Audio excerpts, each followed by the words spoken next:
A millionaire dismissed every warning his wife gave about his charming mistress. But what he didn't know was that the woman he trusted most was orchestrating something behind the scenes. By the time the truth came to light, it wasn't just betrayal. It was a perfectly crafted scheme that cost him everything. The scent of aged whiskey lingered in the air, mixing with the faint aroma of polished wood and imported leather. Nathan Grayson leaned against the balcony railing of his private estate, the view stretching endlessly before him. Rolling hills, manicured gardens, and a lake so still it mirrored the amber sky above. From this vantage point, he felt untouchable. Everything he had ever envisioned for himself, wealth, status, legacy, was now at his fingertips. Below, the lights of his modern glass mansion flickered on as the staff prepared for yet another dinner party, another evening of celebration. A slow breeze rustled the collar of his crisp linen shirt. He took a sip of his whiskey, savoring the warmth of the liquor as it slid down his throat. He didn't glance back into the house. He didn't need to. He knew everything was in place. The table was set with gold-rimmed plates, a private chef was finalizing the menu, and most importantly, her laugh would soon echo through the hall again, her voice that made his ego feel 10 feet tall. Claire. She was the embodiment of everything he believed he deserved. Bold, magnetic, dangerously beautiful. From the moment she walked into his corporate gala 8 months earlier, wearing a sapphire dress that clung to her like a second skin, he hadn't looked at his wife the same way again. Claire had a way of pulling attention to herself without even trying. People gravitated toward her, fascinated, enchanted. Nathan was no different. At first, he told himself it was harmless. Conversations, drinks, a harmless flirtation to revive something within him that his marriage no longer sparked. But soon, it became a routine. Private lunches, long business trips with only one hotel reservation, whispered secrets exchanged behind closed doors. He wasn't just fascinated. He was consumed. His wife, Elise, had noticed long before he thought she would. Of course she had. She had always been perceptive, painfully intuitive. Her presence was quieter, her beauty softer, her personality more reserved, but none of it escaped a room. And none of it escaped Nathan's notice either, not truly. He just chose to turn away from it. He labeled it as dullness, as predictability. He never admitted to himself that it was actually strength. Elise doesn't understand me anymore, he had told a friend over lunch, shaking his head as if he were the victim. Claire sees the man I've become. What he failed to say out loud was that Elise had stood beside him when there was no estate, no designer suits, no investors lining up at his door. She had pulled overnight shifts to support his early ventures. She had negotiated contracts when he was too overwhelmed to think straight. She had carried the weight of his ambition as if it were her own. But now, Nathan didn't see a partner in Elise. He saw a shadow of a past he had outgrown. When he entered the dining room that evening, Claire was already seated, swirling a glass of wine in her hand, her legs elegantly crossed, her diamond earrings catching the light like fire. She glanced up, her lips curling into a smile that held just enough mystery to keep him addicted. "I was starting to think you'd forgotten about me," she said, teasing. Nathan chuckled, walking over to kiss her cheek. "Impossible." Claire's eyes briefly scanned the room. "I assume Elise won't be joining us tonight." "She's away for a few days," he replied casually, pouring himself a drink. Claire raised an eyebrow. "Again? That's convenient." Nathan didn't answer. He didn't have to. The silence between them was thick with implication. Upstairs, Elise had not left. Not for good, anyway. Her flight wasn't until morning, and she had quietly retreated to the guest bedroom hours before. She knew better than to confront him tonight. She had grown tired of raised voices and empty apologies.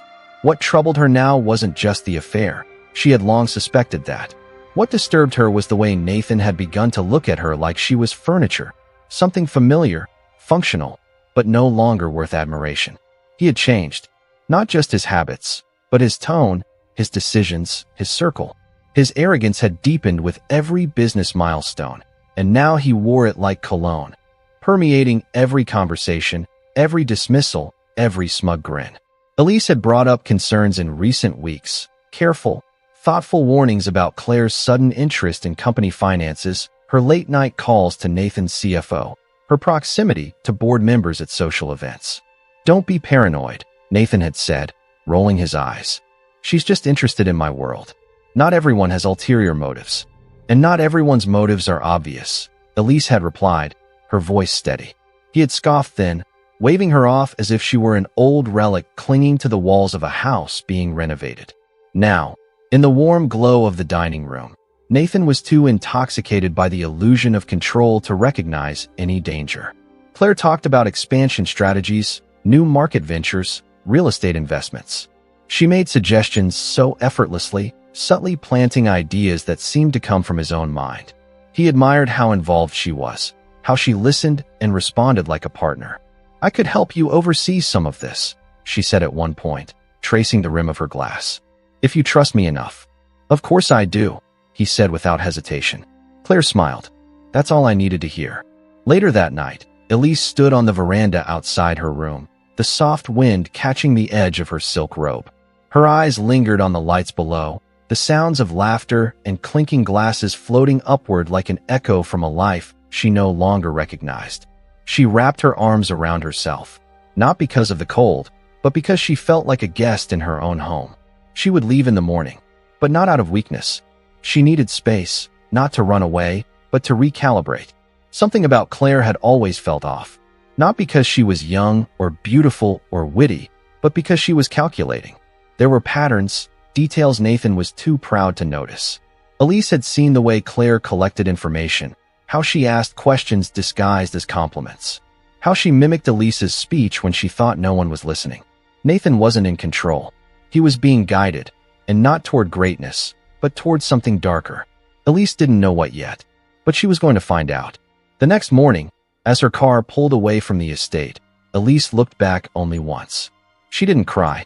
She didn't feel defeated. She felt strangely calm, like someone who knows a storm is coming and is already preparing the shelter. And deep down, something told her the storm wouldn't wait long. What would you do if your partner ignored every red flag about someone you knew wasn't trustworthy? Drop your thoughts in the comments. Would you fight for them, walk away, or expose the truth? Don't forget to like this video, subscribe to the channel, and rate the story from 0 to 10. The rain tapped steadily against the wide windows of the Grayson estate, casting ripples of shadow across the oak-paneled study where Elise sat, her fingers curled around a mug of untouched tea. The scent of jasmine rose softly from the steam, but she barely noticed it anymore. Her eyes were fixed on the flames flickering in the fireplace, though her mind was far from the room. The warmth couldn't reach her thoughts, not when they were spinning with every detail, every conversation, every gesture that had gnawed at her instincts for weeks. Nathan's presence in the house had become more fleeting with each passing day, his voice more clipped, his patience shorter, his warmth replaced by a hollow sort of politeness that stung more than silence ever could. And in the spaces he left behind, Claire's presence grew louder, her perfume lingering in corridors Elise never saw her walk through, her voice echoing in Nathan's phone calls behind closed doors, her name stitched seamlessly into business discussions where it never belonged. Elise didn't need confirmation. She knew, not just about the affair, that was the obvious part, but about something far more unsettling. Claire had inserted herself into more than just Nathan's life. She was slipping into his world, his business, his decisions. Elise had watched it unfold in slow, deliberate steps. Claire offering her opinion on a merger over dinner. Claire attending private meetings under the guise of observation. Claire charming Nathan's senior advisor with a casual hand on his arm and a laugh too loud to be genuine. These were not the actions of a woman seeking love. These were the steps of someone building a position, calculating influence. Still, Elise said nothing for a while. She observed. She took notes in silence, knowing that confronting Nathan prematurely would only feed his arrogance further. But when the warnings could no longer be ignored, she brought them forward with a composure that only made him dismiss her more easily. "She's manipulating you," Elise had said one evening, seated across from him in the sitting room, her voice calm but unwavering. "She's inserting herself into matters she has no business being part of." Nathan didn't even look up from his laptop. "She's involved because she cares. She wants to support what I'm building." "What you're building?" Elise echoed, her jaw tightening. "You think what you've built came only from your own hands." He paused, glancing up, his expression clouded with annoyance. "You don't have to make this about you." "I'm not," she replied. I'm making it about what you're refusing to see. Nathan scoffed, closing the laptop with an audible snap. You're just bitter. You're angry because she's younger, because she challenges you. I'm angry because you're being careless, she snapped, and for a brief second, her composure cracked. Because you're ignoring every red flag that's right in front of you. You call it a red flag. I call it initiative. She's already been in contact with your legal team. That caught his attention. What are you talking about? I overheard her on the phone. She asked for access to your corporate trust documents. Nathan shook his head, chuckling under his breath. You're reaching now, Elise. I'm not, she said firmly. You think she's drawn to your brilliance, your business mind. But what she's really drawn to is access. Access to your company. Access to your finances. Access to everything you've spent your life building. He stood then, walking toward the window with his hands in his pockets, his back to her. This is exactly why I stopped talking to you about work, he said. You've become cynical. Jealous. Elise stood too, her voice sharper now. And you've become blind. So convinced that your success makes you immune to deceit. There was a long silence. Nathan didn't move. He stared out at the darkened estate grounds, rain falling in silver sheets across the landscape. He didn't respond because he didn't have to. His silence said everything. Elise took a breath, steadying herself. When it falls apart, and it will, I hope you remember this moment. He turned slightly, his jaw tight, his eyes cold. You can leave anytime, Elise. You don't have to stay. I know, she replied, walking past him toward the door. But I won't walk away just because you're making a mistake. I'll walk away when I'm sure you've made one you can't recover from. She left the room, and for a brief moment, Nathan felt something. He couldn't name it. A sliver of doubt? A tremor beneath his confidence? He pushed it away quickly. He had no use for doubt. He had a woman downstairs who admired him, who made him feel like a king. Elise had become a whisper in his life. Claire was the roar he wanted to hear. That same night, Claire wandered into Nathan's office, barefoot, wearing one of his dress shirts and a smug smile. She slid her arms around his waist as he stood behind his desk, her cheek resting against his back. I heard voices upstairs, she murmured. Another lecture? He chuckled. She's just being dramatic. Claire pouted playfully. I hope I'm not the cause of too much stress. You're not, he said, turning around to face her. She's grasping at straws. That's all. Claire smiled, pulling him closer. Good. Because I want to help you, Nathan. I really do. You've built something extraordinary, and I want to be part of it. You already are. No, she said, her tone shifting just slightly. I mean officially. What do you mean? I want to invest, she said lightly, brushing her fingers along the lapel of his jacket.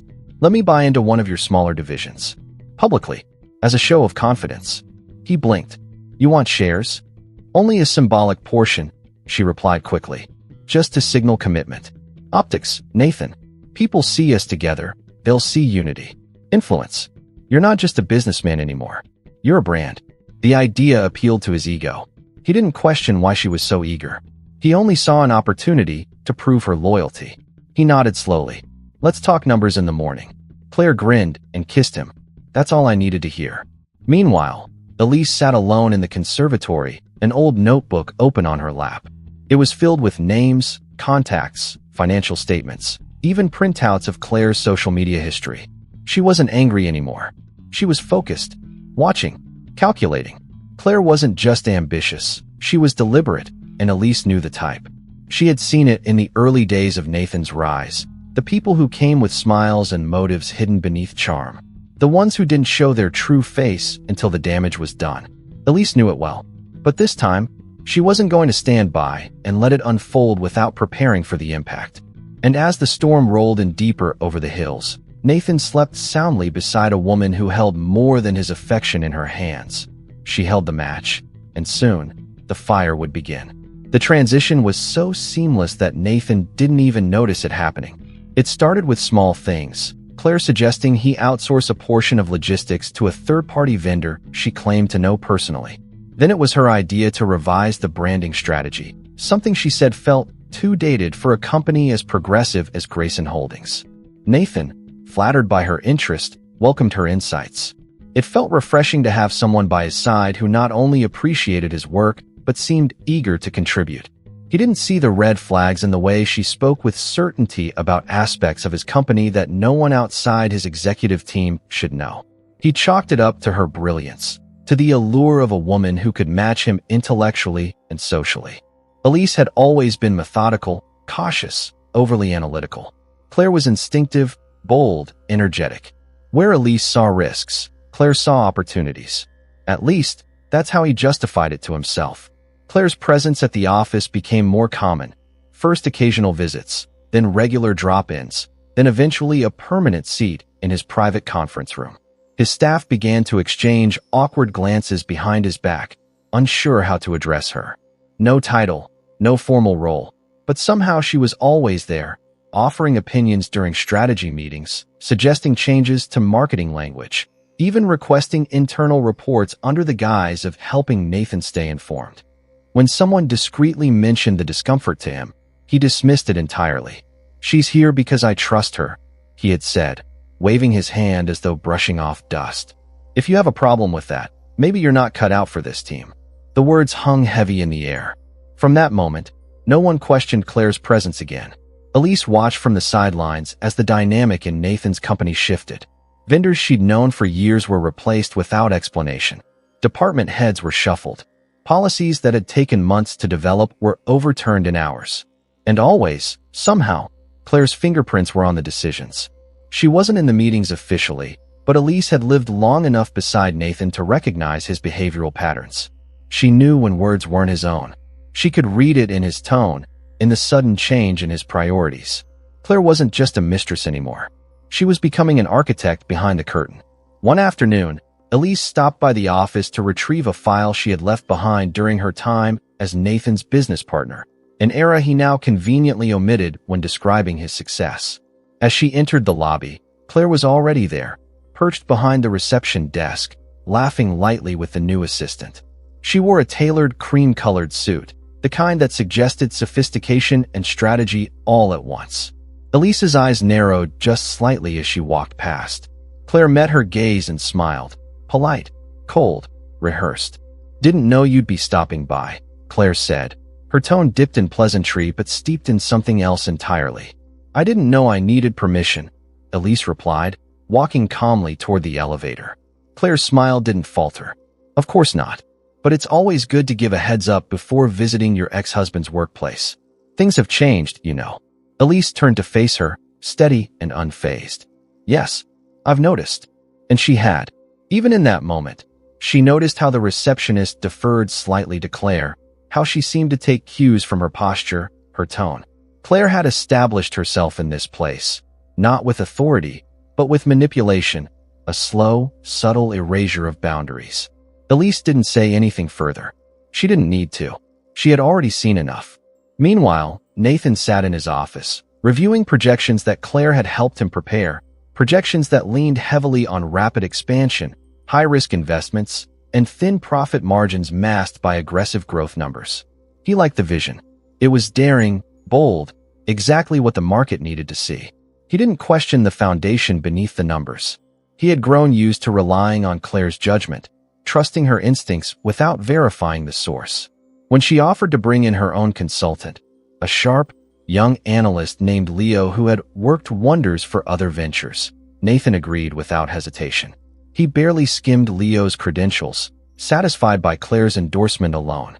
Soon, Leo was overseeing critical portfolios, while longtime advisors were quietly phased out. Elise heard about it through one of her old contacts, a retired auditor who had served the company for years. She asked questions, but the answers were vague. Layers of confidentiality had started to form around Claire's circle, and access to key information was becoming increasingly restricted. But Nathan couldn't see it. All he saw was progress. Claire introduced him to a new set of investors, promising faster results with fewer regulations. He loved the way she made him feel ahead of the curve, untouchable, always one step ahead of his competitors. It never occurred to him that being one step ahead meant someone else was steering the direction. At home, Claire's influence grew just as steadily. She began reconfiguring the staff, reassigning duties, hiring new people, dismissing others she deemed inefficient. The head of housekeeping, who had been with the Graysons for 15 years, was replaced by a woman who answered only to Claire. She began curating the social calendar, choosing which events Nathan would attend, who he should meet, and who should be quietly distanced from their circle. Nathan, oblivious to the shift in power, welcomed the ease of delegation. He felt more relaxed, more in control than ever.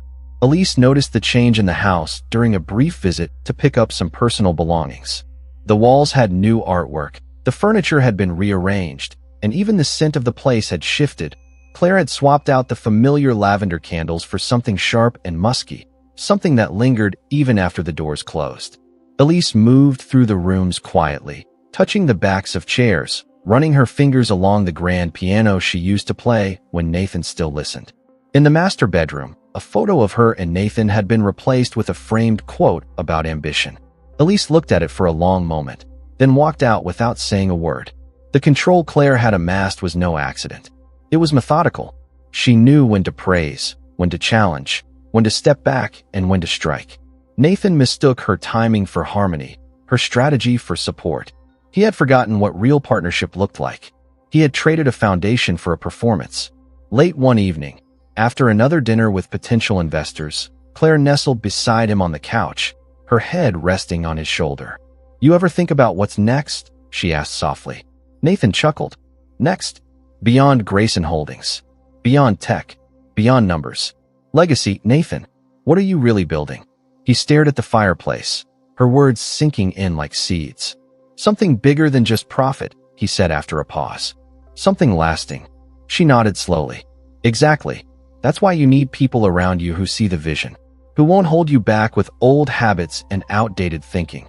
He didn't realize until much later that those words weren't just about Elise. They were about him too.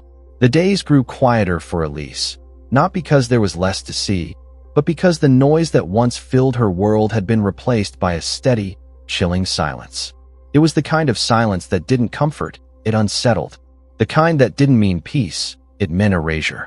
She moved through the estate like a guest, her presence now met with nods from unfamiliar staff and indifferent glances from faces she no longer recognized. The staff she had personally trained, nurtured, and trusted were gone, replaced by Claire's choices, by people who barely made eye contact when Elise passed by. It wasn't just the staff who had shifted, it was the energy of the house itself. The rooms felt colder, not in temperature, but in soul. The piano was never played anymore. The library remained untouched, and the kitchen that once echoed with quiet morning conversations now stayed sterile and pristine, as if life had drained out of it. Nathan had grown increasingly distant, not in an overt, cruel way, but in that polite, casual coldness that bruised deeper than any fight. He had started to refer to decisions as his alone, even in matters they used to discuss over dinner. He no longer asked for her opinion on anything, not the new acquisition he was planning, not the shift in board structure, not even the relocation of their summer home. He merely informed her, often in passing, as though she were an employee, or worse, a tolerated observer in a story no longer hers. She began to notice that her name was missing from documents where it once appeared. On one occasion, she found her signature removed from a trust that they had built together. When she questioned it, Nathan offered a vague explanation about restructuring for tax purposes. His words were smooth, confident, rehearsed. Elise didn't argue, not because she believed him, but because she knew better now than to confront him directly. His arrogance had grown sharper, more insulated. Any contradiction was dismissed as resistance. Any warning was labeled as bitterness. He wasn't just blind to Claire. He was blind to the consequences of his own dismissal of reality. Claire, meanwhile, had grown bolder. She didn't bother to mask her influence anymore.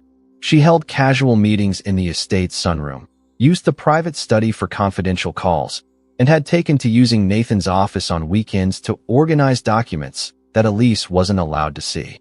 Nathan justified it as efficiency, as streamlining. But Elise knew what it really was, occupation. Claire wasn't just visiting anymore. She was establishing territory. The tipping point came on a rainy Thursday morning. Elise had requested a meeting with the family's legal advisor, a man who had been with them for years and had always respected her input. But when she arrived at the office, she was informed that her appointment had been rescheduled by Claire. No explanation, no consultation, just an abrupt change on the calendar, as if Elise's presence in such matters was now a courtesy, not a right. That evening, she brought it up to Nathan in a tone void of emotion. "You should know that Claire canceled my meeting with Mr. Hensley." Nathan looked up from his phone, barely interested. She thought it would be more efficient if she handled it directly. "She said she'd update you." Elise stared at him, waiting for a hint of hesitation, a flicker of discomfort. There was none. "She's not your wife, Nathan." He met her eyes finally, his expression unreadable. "She's the one I trust right now." The words hit harder than she anticipated, not because they surprised her, but because of how easily they came from him. Elise nodded, slowly. She didn't cry. She didn't argue. She simply walked away, her silence thicker than any rebuttal. That night, she packed a small suitcase. Not because she was leaving forever, but because she needed space to think clearly. She didn't tell Nathan. She didn't leave a note. She just stepped into the dark corridor, passing portraits they once picked together, and walked out the front door like a shadow slipping through the cracks of a house that no longer remembered her name. The days that followed were strangely liberating. She rented a modest loft downtown, a small, sunlit space above a flower shop where the scent of lavender and rosemary seeped through the floorboards. It was nothing compared to the estate, but it was hers. No staff, no whispers, no curated appearances, just space and silence, and the sound of her own breath returning to a natural rhythm. She spent her mornings walking along the river, letting the breeze cut through her thoughts like a scalpel, exposing wounds she hadn't realized were still open. She reread her old journals, reviewed old company documents, pieced together timelines she had previously dismissed as coincidence. Patterns began to emerge. Claire's presence in the company wasn't random, it was calculated. The deals Nathan thought he was initiating had Claire's fingerprints all over them. Partnerships were being established in her name, investments redirected under her guidance. Elise wasn't paranoid anymore. She was certain, but certainty wasn't enough. She needed evidence. So she began making calls. Discreet ones. Trusted ones. People who still respected her judgment, even if Nathan didn't. Former colleagues. Advisors. Accountants. Slowly, a picture started forming. One that made her stomach tighten with every new detail. Claire wasn't just climbing the ladder. She was building one of her own. And she was using Nathan's empire as the scaffolding. Back at the estate, Nathan continued his routines undisturbed. He barely noticed Elise's absence, except in the practical sense. Her car wasn't in the driveway. Her schedule no longer synced with his. The staff no longer filtered anything through her. He told himself she needed time, that perhaps it was for the best. Claire filled the void seamlessly, taking over both professionally and personally. She coordinated investor brunches, traveled with him to conferences, even began drafting internal memos using the Grayson letterhead. Nathan didn't question it. He was too preoccupied with his own ambitions, his vision for global expansion, his next media interview. He still believed he was in control, but Elise knew better. She knew how power really moved. It didn't shout. It whispered. It didn't ask permission. It waited until the door was left open, and then it walked in. And Claire had walked in fully. Nathan had handed her the keys while believing he was locking the doors behind him. One evening, Elise returned briefly to the estate to collect a few more belongings. She entered through the back, unnoticed, and moved quietly through the house. As she passed the study, she heard Claire's voice, calm, clipped, rehearsed, speaking on a video call. "Once the final agreement is signed, we'll reassign the shares under the secondary entity. He won't notice. He rarely reads past the first page." There was a pause, then laughter. Elise didn't stay to hear the rest. She walked back out into the night, the air sharp against her skin, her mind no longer clouded by doubt. What she had feared was now confirmed. Claire wasn't in love with Nathan. She was building something behind him, not beside him. And Elise, once again in silence, began preparing for what would come next. Nathan stepped out of the sleek black car with the confidence of a man who believed the world was his to mold. Cameras flashed, reporters called his name, and a wave of admiration followed him as he adjusted his cufflinks and walked into the marble-floored lobby of the new Grayson International headquarters. Everything about the event was designed to impress, from the champagne fountains to the glistening sculptures flown in from Europe. It wasn't just a company expansion, it was a declaration of dominance. Guests filled the room in tailored suits and glittering gowns, raising glasses to the empire Nathan claimed to be building. The night was his, and he soaked in every second of it.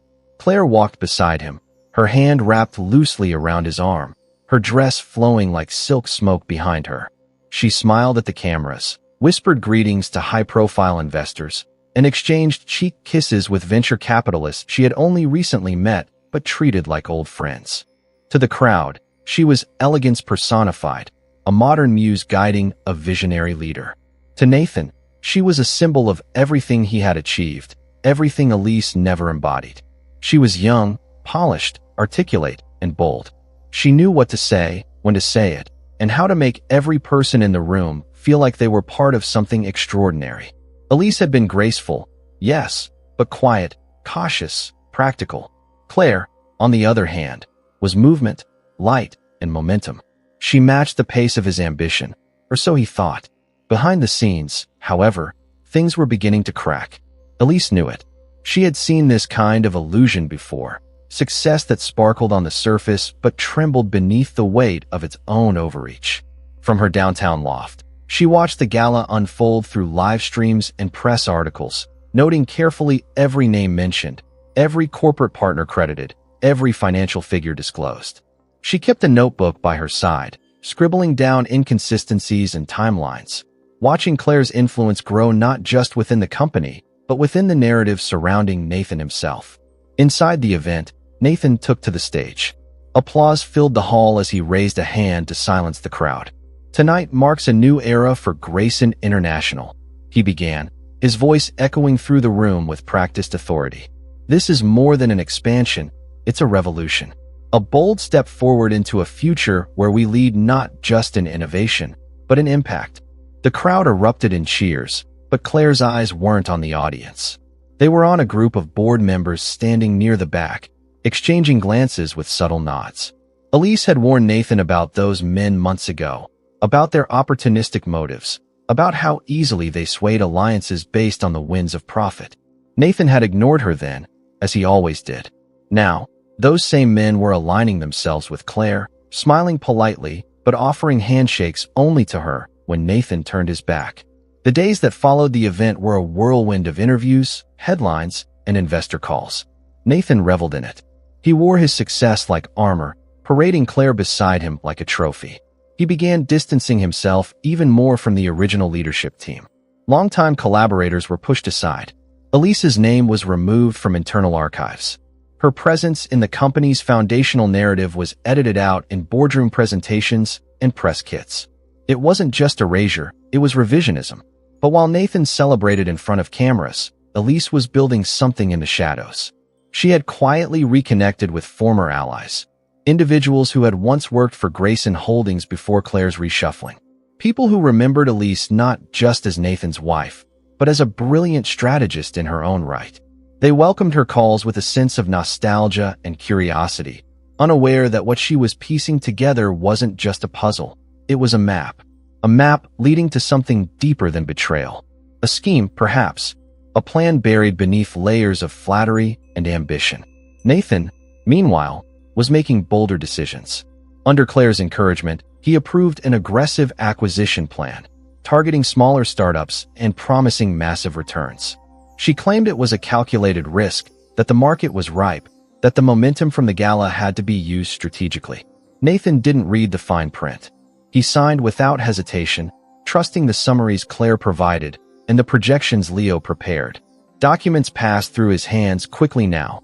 Contracts, partnerships, reallocations of assets, all carefully tailored to look promising on the surface. But the deeper clauses, the hidden terms, the unusual routing of financial flows, he never questioned those. Claire began holding private meetings with financial advisors, sometimes without Nathan present. When he asked, she brushed it off as routine follow-ups. He trusted her explanations. He didn't realize those meetings often included discussions about trust funds, offshore accounts, and transfer protocols that bore his signature but not his understanding. She was preparing something. Elise could feel it. She couldn't prove it yet, but the signs were there. The structure of Nathan's empire was being hollowed out from within, dressed in lights and music, while its foundation rotted beneath the weight of manipulated trust. Even the house felt different. Nathan barely noticed, but the staff had stopped addressing Elise by name altogether. Her room remained untouched, but dust settled on the furniture like a quiet reminder of absence. When Nathan visited her suite one evening on a whim, he found a forgotten scarf draped over a chair, still carrying her scent. For a moment, he stood in the doorway, staring at the room as if seeing it for the first time. A flicker of discomfort passed through him, but he didn't linger. Claire was calling him from downstairs, reminding him of a dinner with an investor. He left without touching anything. Claire's influence was now so embedded in every aspect of his life that he no longer saw her as separate from his success. She became the voice behind every new decision, the filter through which every opportunity passed. Elise had warned him about this too. That influence, when unchecked, becomes indistinguishable from dependence. But Nathan prided himself on his clarity. He believed himself immune to manipulation, too sharp to be outplayed. What he didn't understand was that true manipulation doesn't feel like pressure. It feels like encouragement. It makes you feel like the decisions are your own. Elise watched from afar as the illusion grew. She read the investor memos, attended smaller networking events where Claire's name was whispered not as a partner, but as a power player.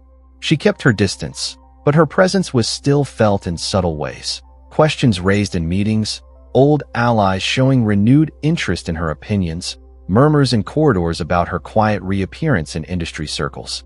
Nathan didn't see the shift. He was too busy chasing the high of praise, too enamored with his own image reflected in glossy magazines and business journals.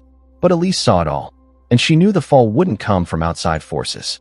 It would come from the center, from the very heart of the empire he thought he controlled. And when it did, he wouldn't see it coming. The weeks that followed the grand expansion event were filled with back-to-back meetings, contracts, travel, and media appearances. Nathan thrived under the spotlight, smiling effortlessly through interviews, praising his company's bold new direction, and crediting Claire for her keen business intuition. Her name rolled off his tongue with ease now, and the public began to accept her not only as his partner, but as a critical figure in the empire. Her image was everywhere: magazine covers, online publications, business roundtables.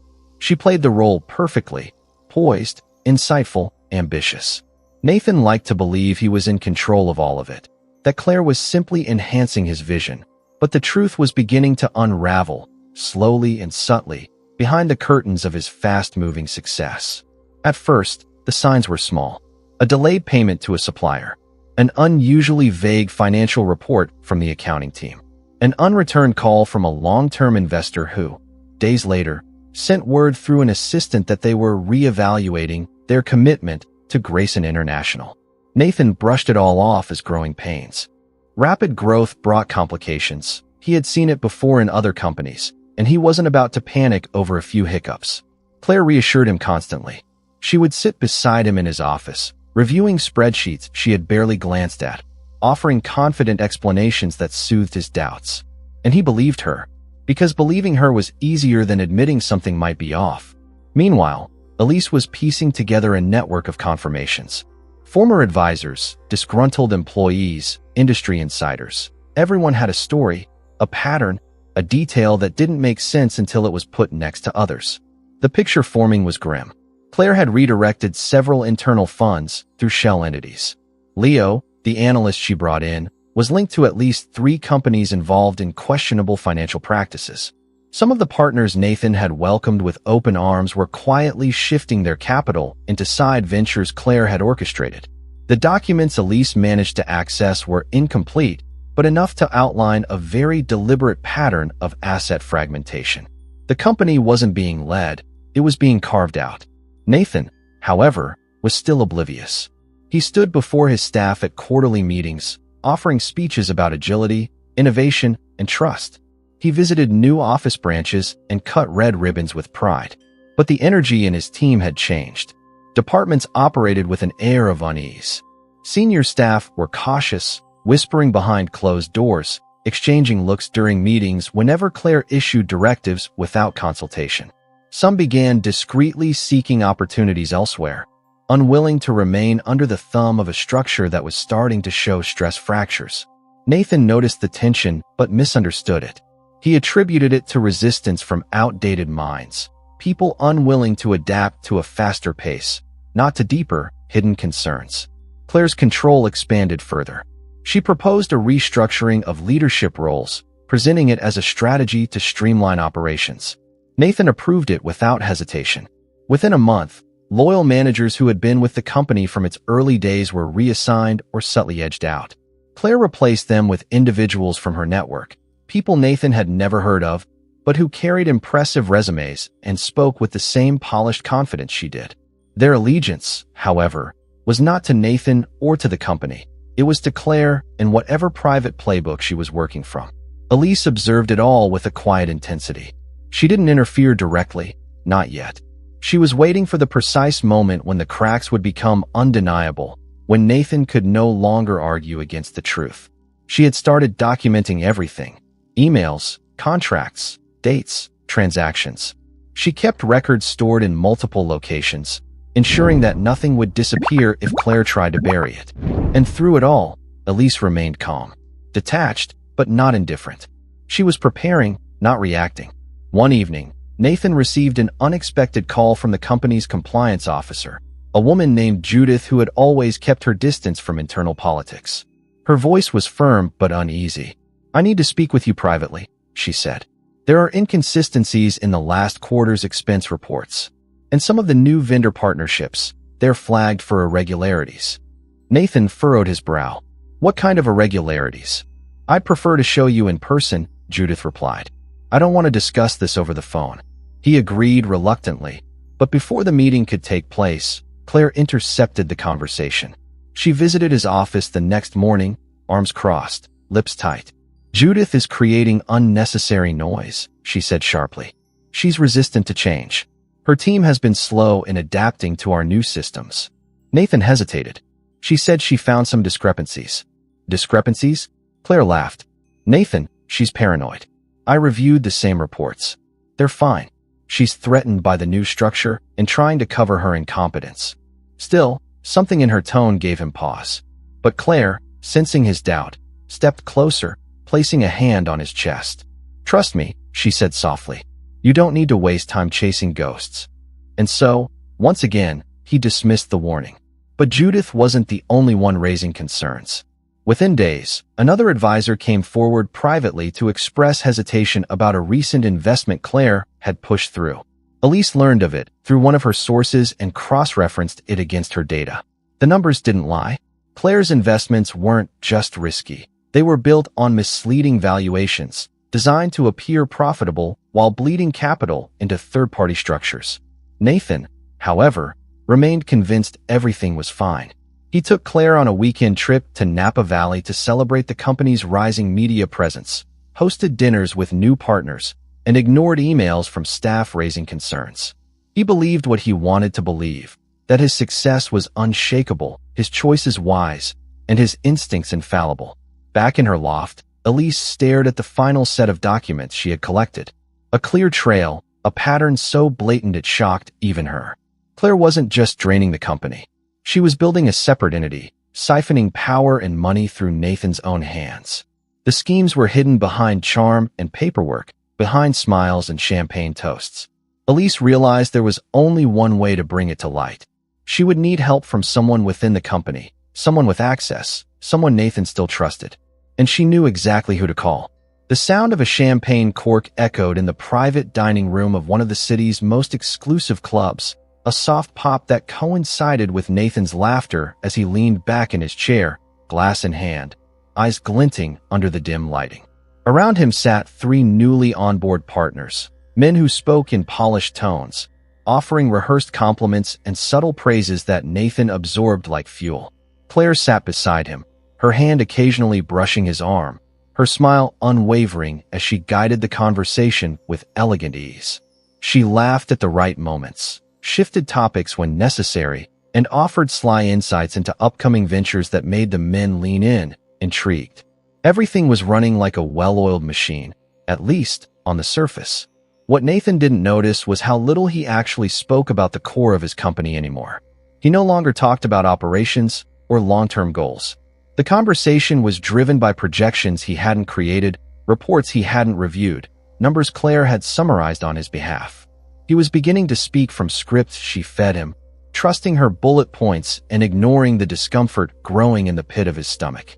And when one of the new partners raised a question about a particular offshore transaction Claire had arranged through Leo's contacts, Nathan responded with a vague line Claire had told him to use, something about international flexibility and diversification of assets. It sounded legitimate, impressive even, but he had no idea what the transaction truly entailed. Claire, however, knew exactly what it was. She had orchestrated the entire deal, an elaborate structure of shell corporations and redirected funds, masked behind consultancy fees and temporary subsidiaries. To the untrained eye, it looked like a strategic expansion. To Elise, who had now reviewed every step of the setup, it was an unmistakable financial scheme, one designed to slowly siphon ownership of Grayson International's assets away from Nathan and place them in Claire's shadow accounts. The worst part was that Nathan had signed every document himself, believing he was securing the company's future. Back in her loft, Elise had now built a case thick with evidence, signed contracts, banking correspondences, emails forwarded anonymously by concerned employees, and even a recorded conversation between Leo and one of the shell firm's executives where they discussed pushing the final phase through before the old man notices. Elise played the clip over and over again, each time feeling the same blend of fury and vindication. Nathan had ignored every warning she'd given. He had dismissed every red flag. And now, he was standing on a foundation built not on innovation, but on betrayal. Still, she knew she couldn't go public yet. Timing mattered. She needed someone on the inside, someone who could confirm the existence of the final set of documents Claire had filed, the ones that would complete the transfer of critical assets into the hands of a trust she controlled privately. That trust, once finalized, would make it nearly impossible for Nathan to reclaim full control of his company. She needed someone close enough to access it, but trustworthy enough to protect the information until the right moment. That's when she remembered Carter Myers. Carter had been Nathan's junior legal counsel for nearly 6 years, a quiet, intelligent man who had once looked up to Elise with reverence during her years at the company. He wasn't ambitious in the way the others were. He wasn't chasing power or recognition. He was steady, precise, ethical. Elise contacted him under the guise of catching up. They met in a quiet cafe, tucked away from the city's main bustle. Carter arrived looking slightly nervous, but genuinely pleased to see her. "I wasn't sure I'd hear from you again," he said, taking a seat across from her. "I wouldn't have reached out unless it was important," Elise replied, her tone measured but urgent. "Carter, I need your help, and I need you to trust me." She didn't sugarcoat the situation. She laid everything out, Claire's scheme, the asset transfers, the manipulated investments. Carter listened in stunned silence, occasionally shaking his head, occasionally rubbing the back of his neck as if trying to wake from a bad dream. When she showed him the documents she had collected, his face paled. "These signatures," he said quietly, tracing a line on one of the documents. "They're Nathan's.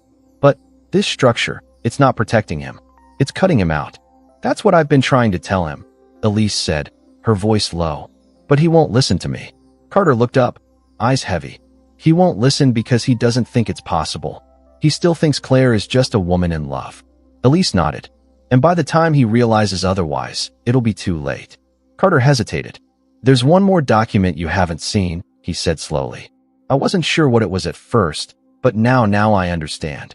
He described a set of trust amendments Claire had prepared, using a separate legal team that Nathan had barely met.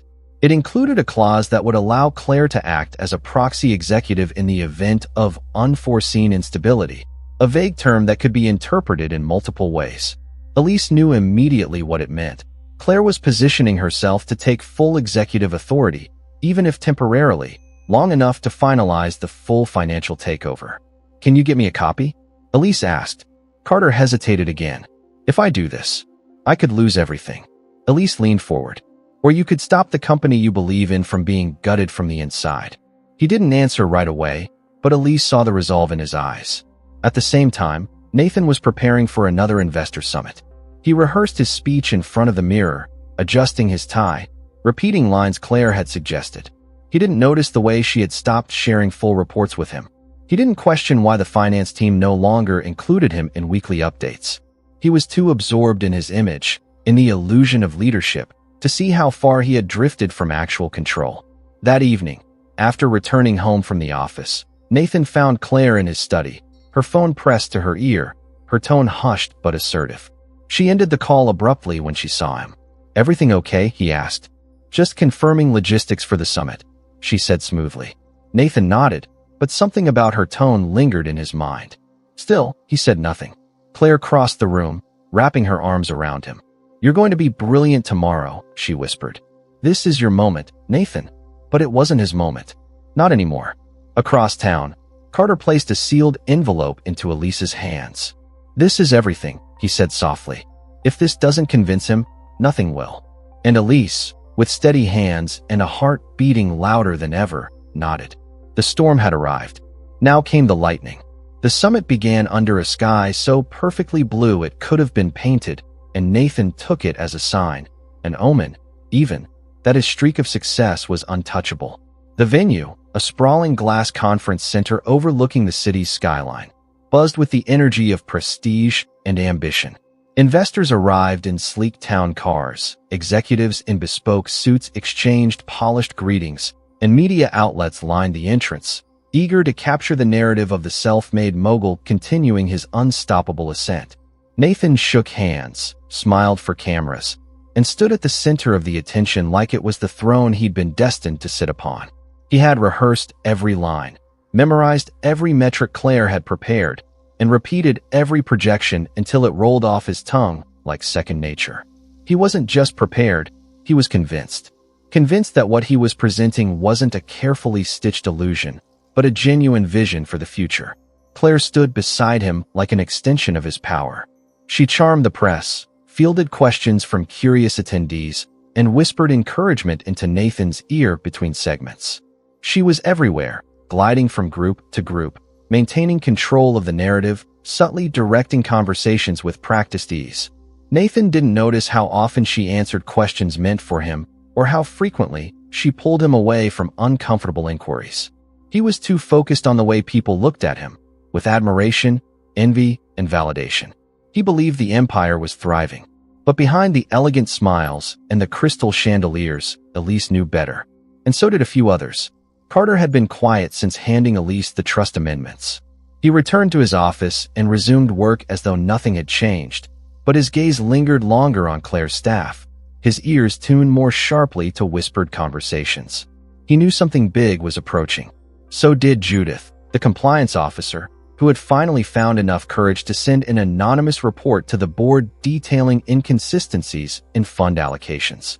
Elise had expected Nathan to act by now, to confront Claire with the evidence. But he hadn't, and that silence made everything worse, because it meant he still wasn't ready to accept that his world, his carefully built empire, was crumbling beneath him. The first visible crack came during the second day of the summit. One of the investors, a prominent name in international finance, questioned a recent acquisition's financial structure. Claire responded confidently, offering technical terms and layered explanations. But Nathan, trying to appear informed, added a clarification that contradicted her response. The tension was slight, but noticeable. A few people exchanged glances. The investor, though polite, raised a skeptical eyebrow. That moment passed quickly, but Elise, watching remotely from her loft, knew what it was. The first public misstep. The first sign that Claire's grip was slipping. Not because she lacked intelligence, but because her power depended entirely on staying behind the curtain. When the puppet speaks out of sync with the puppeteer, people start to notice. Over the next week, more small fractures began to appear. A financial blog published an anonymous article questioning the legitimacy of one of Grayson International's offshore partners. The stock dipped slightly. Nathan dismissed it as a hit piece, the work of a jealous competitor. But privately, Claire's tone grew sharper. She began spending more time in closed-door meetings, limiting Nathan's access to key advisors. She blamed the dip on outdated PR strategies, pushing Nathan to approve a new marketing campaign, one she had already prepared without his input. He agreed, because disagreeing meant acknowledging doubt, and doubt was something Nathan had trained himself to reject. Still, he couldn't shake the feeling that something was shifting. Employees who used to greet him warmly now avoided eye contact. Emails were answered slower. Meetings ran shorter. The office atmosphere, once electric with innovation, now felt heavy with apprehension. Nathan mentioned it to Claire one evening, sipping wine by the fireplace in the estate's lounge. "Something feels off," he said. She tilted her head, her tone casual. "Change always makes people uncomfortable. It's more than that. People seem withdrawn." "They're adapting," she said, brushing her fingers along the rim of her glass. "That's what happens when you challenge comfort zones." Nathan nodded, but her words didn't soothe him like they once had. There was a hollowness in them now, a mechanical repetition. He didn't say anything more that night, but he found himself revisiting documents late into the evening, reading reports he had once skimmed, trying to understand the numbers behind Claire's strategies. The deeper he read, the more confused he became. Figures didn't add up. Investments were routed through unfamiliar names. Legal jargon danced on the pages, layered in complexity beyond his usual comprehension. For the first time, he realized he no longer fully understood his own company's financial structure. He called Carter into his office the next morning, asking about one of the trust amendments. "Who approved this clause?" Nathan asked, tapping the document. Carter hesitated. "You did, sir. 2 months ago." Nathan stared at the signature. His signature. He didn't remember signing it. Or rather, he remembered signing something Claire had summarized for him, but not this.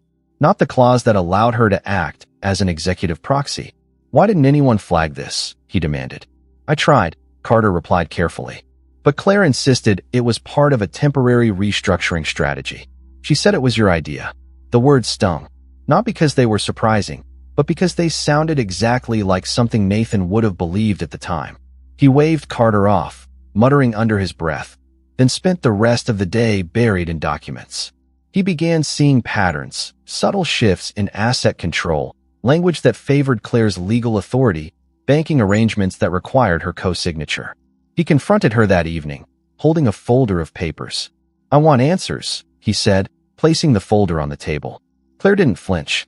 She took a sip of her wine, then looked at him with an expression that blended exasperation and pity.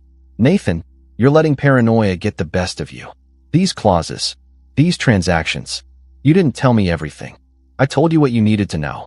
Her words were smooth, dismissive, but her eyes said something else, something cold, distant, almost calculating. "You've been moving money," he said. "I've been protecting your legacy." "From what?" "From yourself." The conversation escalated. Voices rose. Accusations were thrown. Claire maintained her composure, but Nathan's temper boiled. He shouted about betrayal, about loyalty, about lies. She didn't deny anything directly. She didn't need to. Her silence was confirmation enough. When the shouting stopped, Claire walked out of the room without another word. Nathan stood alone, papers scattered across the floor, his empire shaking beneath him for the first time. And upstairs, in a secure folder sent earlier that day, was an email Elise had prepared, an email that contained everything. Every document, every transaction trail, every signature. And tomorrow, he would read it. Morning light filtered through the tall windows of Nathan's study, casting long streaks of gold across the polished hardwood floor. The house was quiet, too quiet, as if it were holding its breath. Nathan sat at his desk, fingers resting lightly on the edge of the envelope Elise had sent the day before. His eyes hovered over his name printed neatly on the front. He had left it untouched for hours, unsure why he hadn't opened it yet. Something about it made him uneasy. A sense of foreboding had settled in his gut, a tension that didn't belong to paperwork or contracts, but to something far deeper, something unspoken that had been building beneath the surface of his life for far too long. The confidence that once made him feel invincible had been cracked in recent days, slowly chipped away by whispers, glances, and financial discrepancies he could no longer ignore. Finally, he broke the seal. As he unfolded the documents, a sickening chill spread through his body. It wasn't just the information, it was the clarity. A pattern began to emerge, undeniable, methodical, deliberate. Transaction histories, asset transfers, financial diversions, all signed under his authority, all orchestrated through a system he had approved without understanding. He flipped through page after page, watching his own signature appear again and again like echoes of his arrogance. It was as if he had willingly handed over his kingdom brick by brick, completely unaware of the fortress Claire had been building behind his back. The final page contained a transcript, an audio recording from a meeting between Claire and Leo, discussing the final phase of the transfer. His name was mentioned casually, almost mockingly. Claire's voice was sharp, calculated, void of affection. Once he signs the last clause, it's done, she had said. He won't even know what hit him. Leo chuckled in the background, then added, he's too obsessed with his image to see anything else. Nathan closed the folder and sat motionless. The silence in the room now felt suffocating. Everything Elise had warned him about was true. Every word he had dismissed as paranoia, every concern he had brushed off as bitterness, had been a lifeline he chose not to grab. Hours later, he called Elise. She didn't answer immediately. He tried again. On the third attempt, she picked up, her voice calm and even. I got your package, he said quietly. I figured you would. You were right. There was a long pause. I know. He swallowed hard. Why didn't you just tell me everything sooner? I did, she replied. You just didn't want to hear it. He didn't respond to that. There was nothing to say. She was right. His arrogance had deafened him. His pride had blinded him. I need your help, he said after a moment. Elise hesitated. It's not about what you need anymore, Nathan. It's about what you're willing to do now that you finally see it. I want to fix this. Then you're already too late. The line went dead. Nathan sat for a long time, staring at the phone in his hand. It wasn't just a betrayal by Claire. It was a betrayal of himself, of the man he used to be, of the values he used to defend. And now, he was faced with the collapse of everything he thought was solid. That evening, he confronted Claire directly. He didn't wait for her to lie. He handed her the folder, watched her eyes scan the first few pages, and waited. She didn't look surprised. I was hoping you wouldn't find this until later, she said, closing the folder with a calm flick of her hand. You used me. I used what you gave me. You lied to me. No, she said coolly, standing from her chair and walking slowly around the desk. I just never corrected your assumptions. That's not lying, Nathan. That's just watching someone fall in love with an illusion they created themselves. He stared at her, a strange mixture of rage and awe rising in his chest. He had never seen her like this. Not this version, the unmasked one.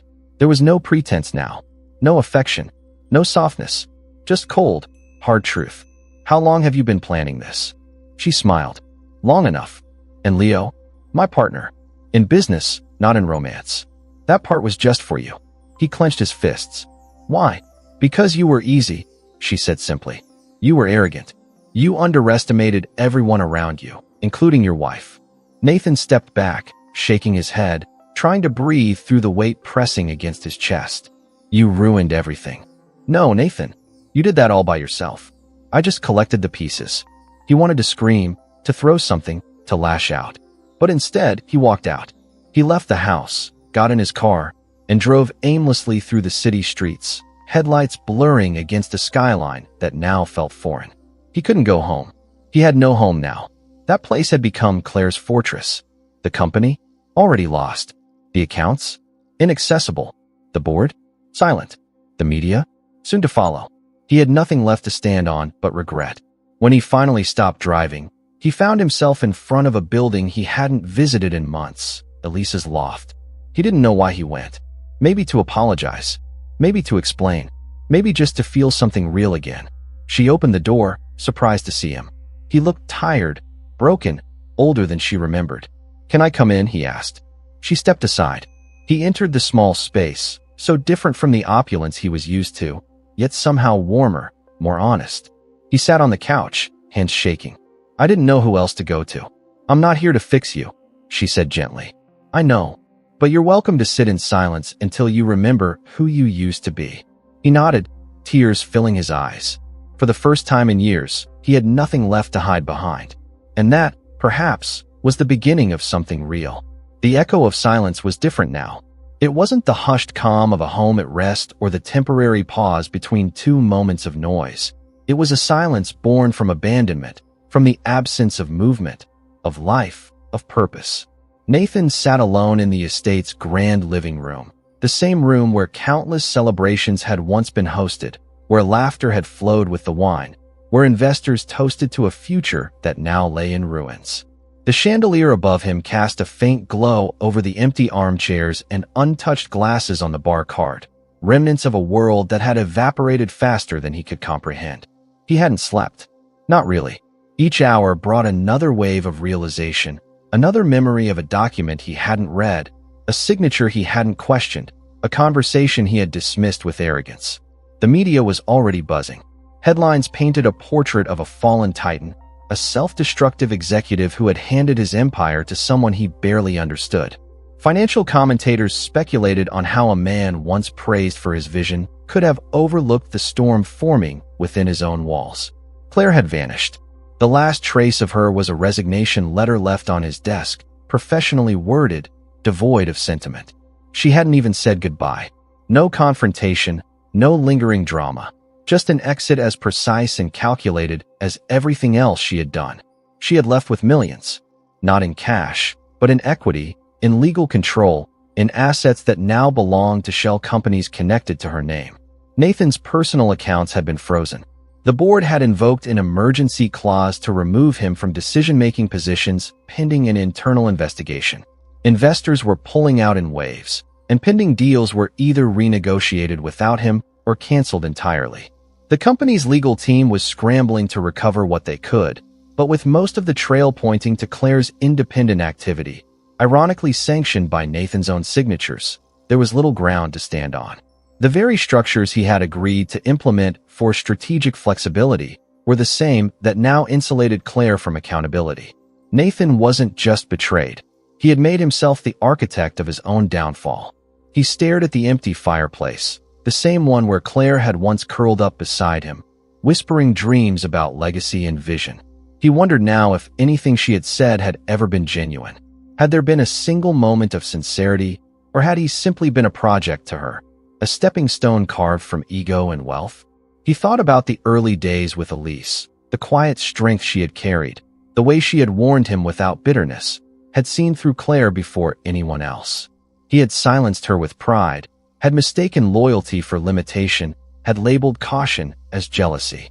Now, with everything in shambles, he finally understood what Elise had meant when she said his real mistake wasn't choosing Claire, it was turning his back on what he was walking away from. The estate was no longer his. Legal proceedings had begun to evaluate asset ownership, and Claire's meticulous documentation ensured that the estate, along with several other properties, had been moved under trust she controlled. Nathan had hired a new legal team, desperate to find loopholes, but most of them echoed the same response. He had signed everything. There was little recourse. Every loss was tied to his own decisions. Every consequence traced back to his arrogance. Even the staff, once loyal and warm, had grown distant. Some had left. Others stayed only because they had nowhere else to go yet. The estate was a house of ghosts now, filled with the weight of everything he had destroyed with his own hands. Nathan spent his days combing through old files, trying to piece together a trail that might lead to redemption. He reached out to old partners, but many refused his calls. His name had become synonymous with recklessness. Even those who pitted him kept their distance, afraid of being pulled into the scandal. He found himself wandering the city late at night, unrecognized without the tailored suits and the polished image. He sat alone in cafes where once he had been greeted by name. Now he was just another man with tired eyes and a story no one wanted to hear. He realized, with startling clarity, that he had built a life so focused on appearing invincible that no one saw him anymore, not even himself. He returned once more to Elise's loft. He didn't call ahead. He simply stood at her door, unsure what he was hoping for. When she opened it, she looked surprised, but not startled. She invited him in without speaking. He sat on her couch, eyes heavy, hands trembling slightly. "I've lost everything," he said, voice raw. "I know. I don't even know where to begin." She sat across from him. "You begin by accepting it." "I was so sure. So convinced I was doing everything right." "That's always the trap, Nathan. Arrogance isn't loud. It's subtle. It tells you you're too smart to fall, too important to be played. I should have listened to you. You should have respected what you already had," she said softly. "Not just me. Yourself." He nodded, swallowing hard. "What do I do now?" "That depends on whether you want to rebuild or just recover." "I want to rebuild." "Then stop chasing what you lost," she said, "and start understanding why you lost it." Her words lingered in the air, sharp and steady. He looked around her apartment again, modest, warm, alive. There were no marble floors or crystal chandeliers, but there was peace, and honesty, and clarity. Later that night, Nathan returned to the estate for the last time. He stood at the edge of the property, watching the lights flicker behind the tall windows. He didn't enter. He just stood there, remembering who he used to be and who he had become. He didn't cry. He didn't rage. He simply turned and walked away. He wasn't a millionaire anymore. Not in the way people measured it. But maybe, just maybe, he was finally beginning to understand something far more valuable. The morning light crept through the tall trees lining the quiet suburban neighborhood, casting long shadows over the modest but charming house at the end of the street. It wasn't grand. It wasn't imposing. There was no iron gate, no private security, no marble fountains announcing wealth to the world. But it was peaceful. Every corner of the property spoke of something Nathan had forgotten in his pursuit of grandeur, a kind of stillness that couldn't be bought or signed into existence. And inside that house, Elise sat by a window, barefoot, holding a warm cup of coffee, watching the world go by without any need to control it. Her posture was calm, her breathing steady, her presence more commanding now in simplicity than it ever had been amid opulence. She didn't need power suits or grand hallways to feel important. She didn't need to be recognized in a crowd to feel seen. Her strength had never come from the title of wife to a millionaire. It had always been her own. The weeks had passed quietly since Nathan's downfall hit the news. Elise had received messages from former acquaintances, some apologizing for their silence during the years she was fading into the background, others curious about what she would do next. She replied to few. She wasn't interested in rehashing old wounds or proving anything. She had walked away from that chapter with grace, and she wasn't about to step backward just to soothe someone else's guilt. Instead, she focused on what brought her joy. She volunteered at a literacy center. She reconnected with old friends she hadn't seen in years. She started writing again. Nothing formal, just reflections, memories, thoughts she had once buried beneath the noise of Nathan's empire. The woman who once walked on eggshells in her own home now walked barefoot in her garden, unafraid to take up space, to take deep breaths, to laugh loudly. And perhaps that was the most poetic outcome of all, not the fall of the empire, but the quiet rise of a woman who had once been eclipsed by it. She no longer needed to prove herself. The world could think what it wanted. She had her peace, and that was enough. Nathan hadn't contacted her since their last conversation.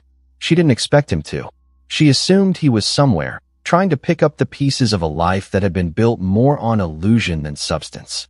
But then, one afternoon, as she returned from the grocery store, she saw him sitting on the small bench near her gate. He stood when he saw her, brushing his hands against his pants nervously, like a man unaccustomed to waiting, unaccustomed to showing up unannounced. She paused for a moment, keys still in her hand, unsure of what she was supposed to feel.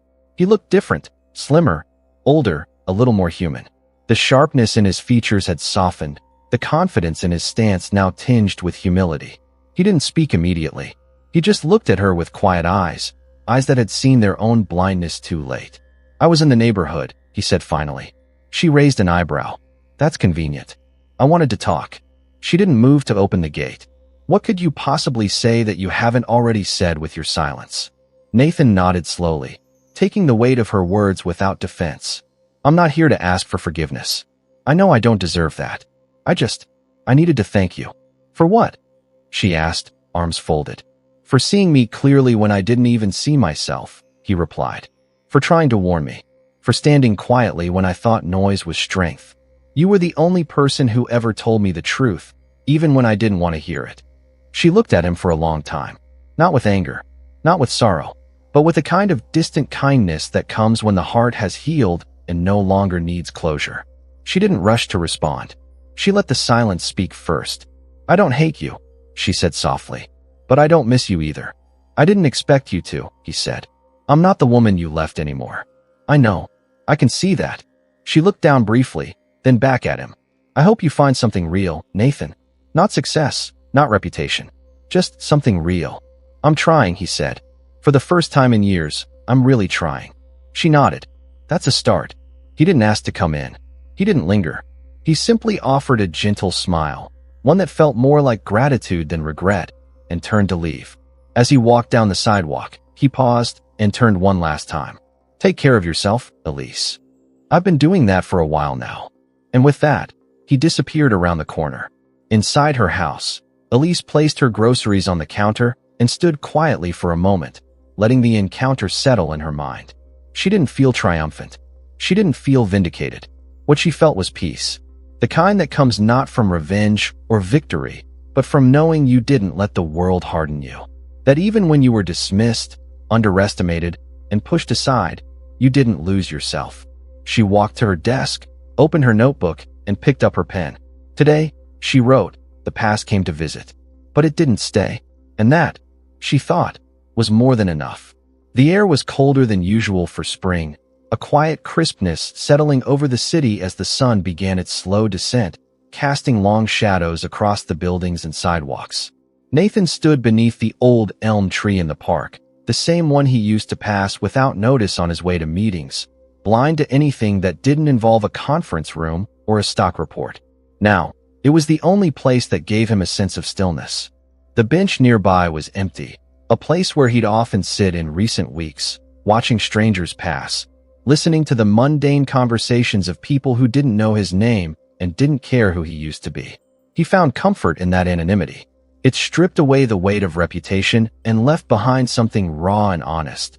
Just a man trying to understand the wreckage of what he had built and lost. The news cycle had quieted. His name was no longer splashed across headlines, no longer the subject of daily speculation or editorial analysis. Another scandal had taken its place, another executive downfall more current, more dramatic. The world had moved on, as it always does, but Nathan remained, standing in the aftermath of his choices, surrounded by the echoes of decisions made in arrogance. His wealth had been dissected, his properties liquidated, his corporate influence reduced to whispers in boardrooms where he was once a towering figure. The empire he had devoted his life to was now led by new hands, some familiar, most not, and his name appeared only in footnotes of internal documentation, a cautionary tale rather than a legacy. But what haunted him more than the financial ruin was the human cost. He thought often about the people he'd dismissed, employees who had served loyally, friends whose advice he had ignored, partners he had replaced at Claire's suggestion. He thought about Elise, how easily he had allowed her to fade into the background, how quickly he had traded her steadiness for spectacle. And he thought about Claire, not with bitterness, but with an almost clinical detachment. He no longer wondered what had driven her. He understood now that some people didn't need reasons beyond self-interest. It was his own reflection that demanded explanation. He had enabled her, empowered her, believed her, because it was easier than confronting the slow rot in his own character. He took long walks now. Every morning, he walked the streets of the city he once viewed only through the tinted glass of his car windows. He stopped in cafes, bookstores, community gardens. He talked to strangers, sometimes just to hear his own voice in a context that wasn't business or damage control.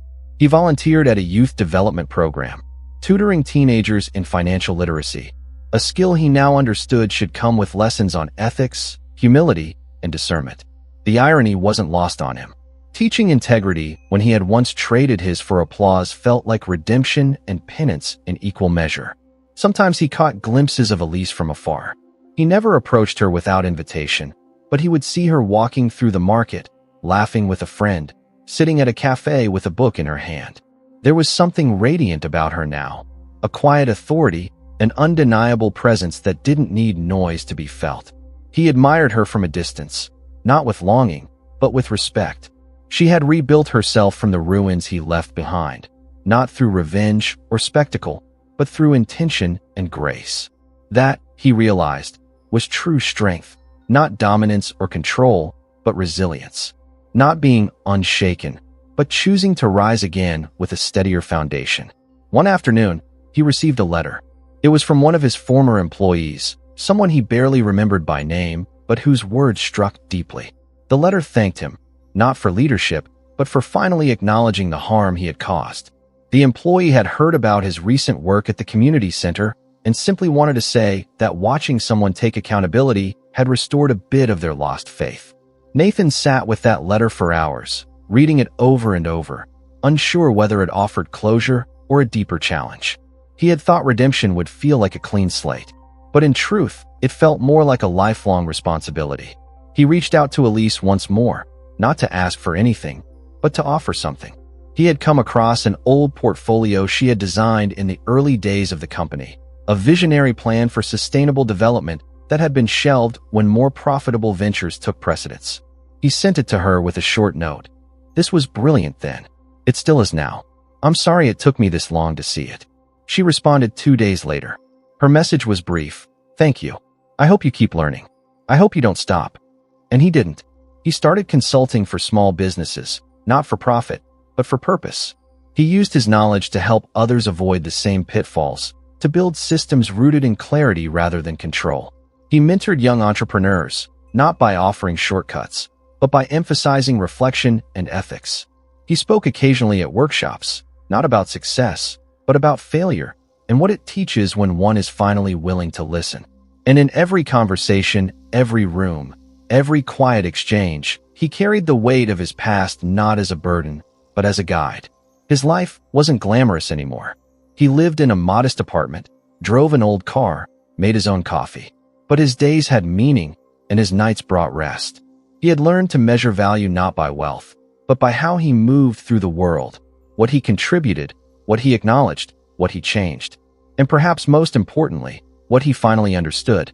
One evening, as the sun dipped low behind the buildings, he walked past a small playground where children laughed and parents chatted.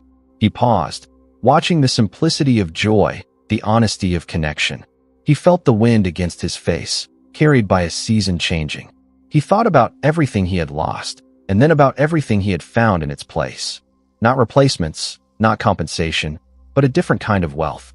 One not stored in vaults or tracked in shares, but in quiet moments, in honest work, in human dignity. And as he turned toward home, he realized that redemption didn't always come with applause. Sometimes it came in silence, in the steady footsteps of a man who had learned, too late for glory, but just in time for grace.